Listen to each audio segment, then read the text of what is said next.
ষষ্ঠ থেকে দশম শ্রেণীর শিক্ষার্থীদের পড়ানোর ক্ষেত্রে তারা পড়া ভালোভাবে না করলে কি পরিমাণ শাস্তি দেওয়া যাবে বা বেত্রাঘাত করা যাবে?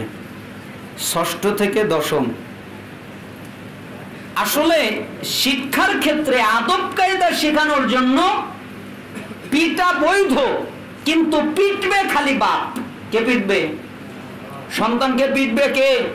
বাপ। বাপ ছাড়া কেউ পিটতে পারবে না, কোন শিক্ষক পিটতে পারবে না, কোন শিক্ষক মারতে পারবে না, কোন শিক্ষক আঘাত করতে পারবে না। দলিল, আল্লাহর নবী সাল্লাল্লাহু আলাইহি ওয়াসাল্লাম কোন দিন একজন সাহাবীর গায়ে আঘাত করেনি।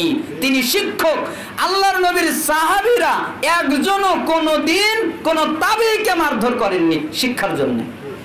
কথা বুঝতে পেরেছেন? এজন্য তাদেরকে নসিহত করবেন। আর এগুলো তো দুনিয়াবি পড়াশোনা, দুনিয়াবি পড়াশোনার ক্ষেত্রে এত কঠোরতা করার কথা আল্লাহ বলেননি। দিনের ক্ষেত্রে কঠোরতার কথা এসেছে যে শিক্ষা দাও, আদব কায়দা, কোরআন সুন্নাহ।